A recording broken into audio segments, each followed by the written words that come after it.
All right, y'all, what's going on? It's Combo Breaker 99 back with another quick WMMA chat video.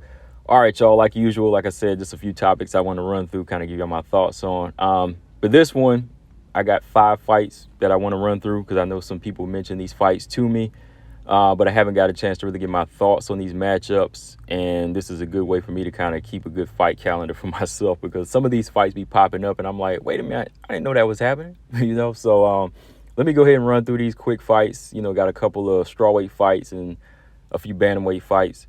So, yeah, man, let me start in order. These are the next few fights coming up in September and October that I'm kind of looking forward to. Well, there's a couple on here that I'm really looking forward to, and I'll let y'all know by the end here. But first up, Cynthia Calvillo versus Elise Reed is going down September 16th. I know most of y'all are asking, all right, Calvillo, she got re-signed and she didn't get cut?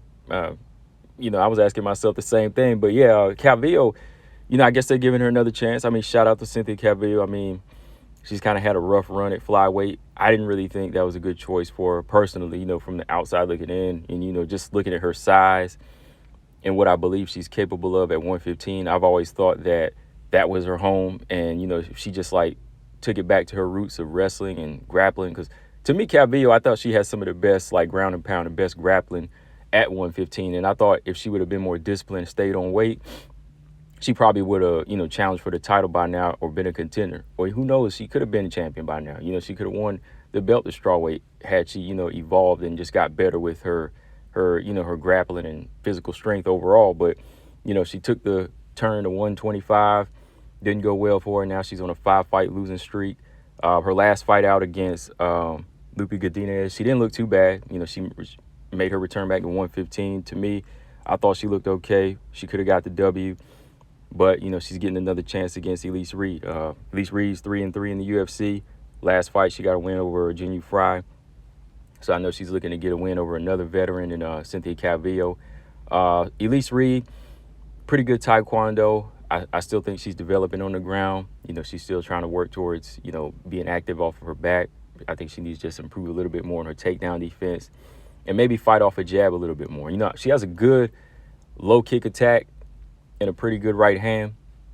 But I think, again, some of these strikers, if they fight off of the jab a little bit more, they can set up those knockout shots and they can even mask some of those counter shots that they're throwing. She could set more traps if she's throwing that jab more. But she's going to be coming in against Cynthia Calvillo, who likes to box a little bit. But I believe if Calvillo comes into this fight here, taking it back to her wrestling, taking it back to her clinch, fighting her takedowns, she can get a victory. But that's if she comes back to that, all right? So, yeah, that's going down September 16th. It's a must-win for both fighters to me, mostly for Calvillo because I think they're giving her one more chance, but she really needs to make a statement because, like I said, 0-5 right now in her last 5 fights, okay? Next up, bantamweight fight taking place on September 23rd, Maserat Rendon versus Tamira Vidal. Maserat Rendon is going to be making her debut at 135. She's 5-0. And you got Tamira Vidal, who is 7-1. Her first victory in the UFC was a finish over Ramona Pascal in her debut. Maserat Rendon, like I told some of y'all, I'm still not sure about her yet. Her last fight was about over a year ago, and it was a close win over Brittany Cloudy. Kind of controversial because I thought Brittany Cloudy did enough to win the fight. It was kind of a close striking battle.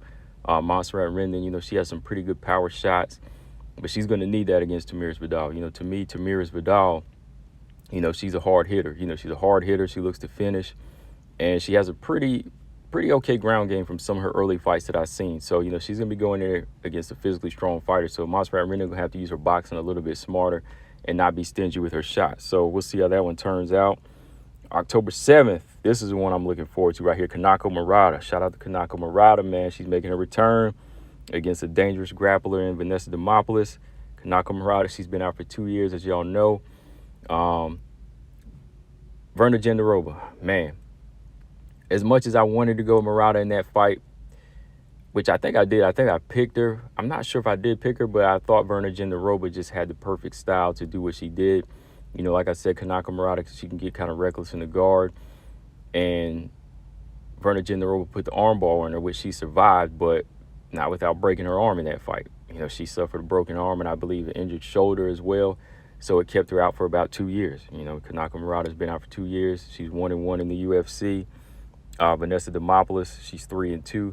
So this is kind of like wrestler versus grappler here. Kanaka, she has a good striking game. She's physically strong. She'll hang on the feet for a little bit, throw some good straight punches. Then she'll usually dive in for a takedown, and she likes to impose her strength. But going in there against Vanessa Demopoulos, she's a slick grappler. I believe her jiu-jitsu is very dangerous. Defense isn't that good on her feet. Her striking is a little bit predictable, but she has power in her hands. If she developed a little bit more fundamentals with her straight punches, I think Vanessa Demopoulos, she would be a little bit more dangerous than she already is. Because when she gets you to the ground, she's going to submit you if you don't have takedown defense or if you don't really have a ground game. I think Demopoulos, she's very athletic. She's agile. And that's where I could see her coming up with a victory over Murata. If, Murata gets in that guard, gets a little sloppy, boom, Demopoulos can get the win. But if Kanaka Murata chooses to keep it standing, I think she can actually win the striking battle with straight punches. But again, it might turn out to be a little bit even here because their defense, both was a little lacking on the feet. I think it'll really come down to who's slicker on the ground and who can impose their jiu-jitsu or their wrestling first in this one. And I think, Murata, after a long layoff, it's kind of, more so a fight we just have to play out and see. But I'm looking forward to it, and I hope she can get a victory.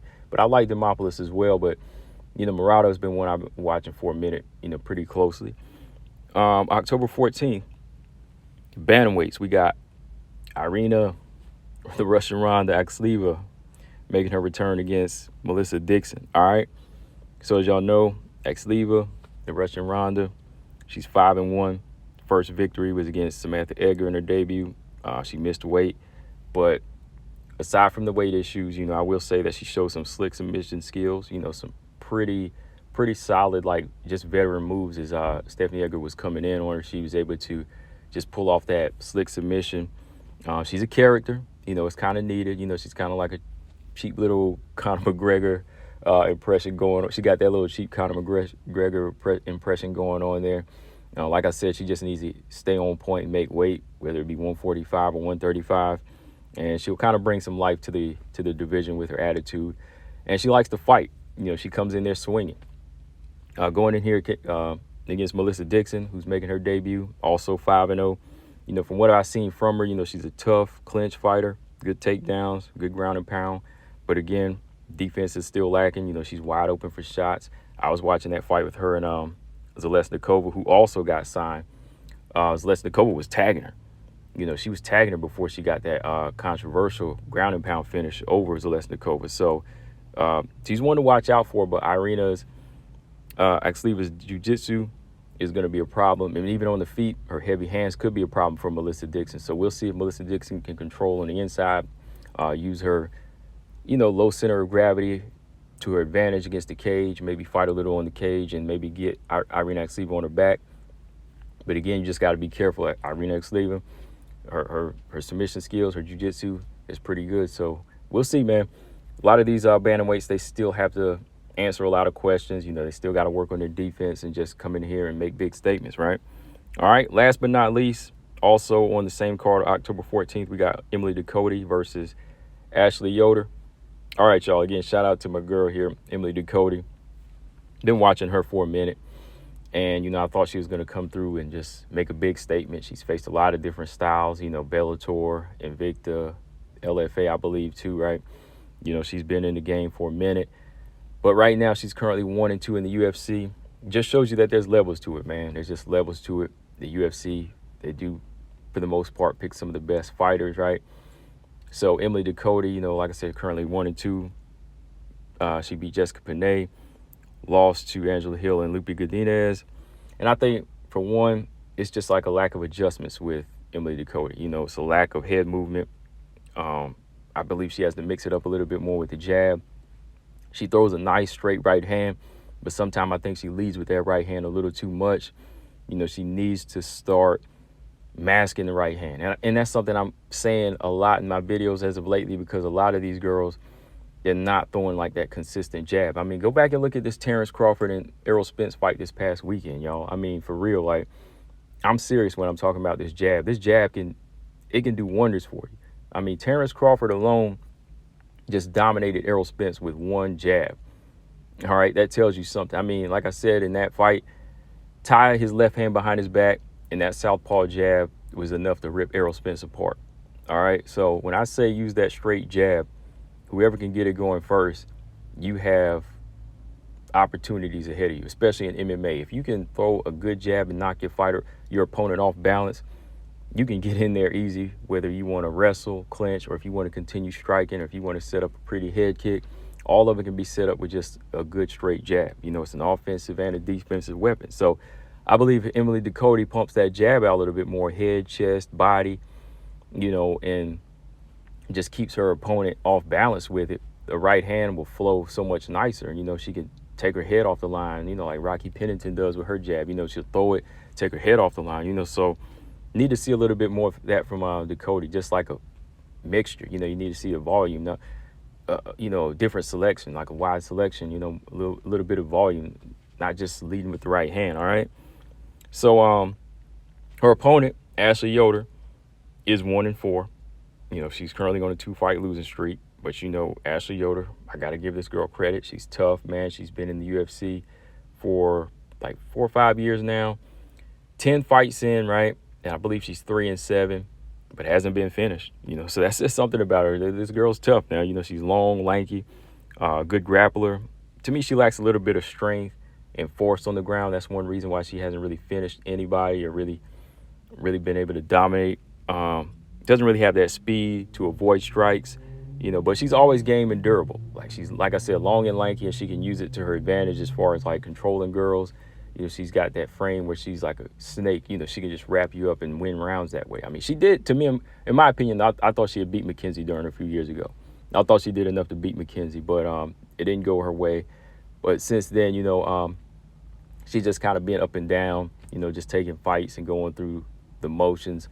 I'd like to see her make some improvements, too. I mean, she's kind of on that chopping block, too. 1-4 in her last 5 and 3-7 overall. You know, she's got to do something big. So same with Emily Dakota. Both of these girls only have one victory in their last 3 or 4 fights or so. So to me, this is going to be a hard one to pick. I think it just comes down to who's going to show up to make the right adjustments, you know, because like I said, some of these unranked fighters, they really don't, to me, they still don't have that it factor where we can really call it, especially the ones on losing streaks like this, where we can say, this is that person that's going to step out of the box, right? So it's all on them at this point. It's that one factor you just can't put into play here. You just have to say, let's watch it. Let's hope for the best for whoever your favorite fighter is, right?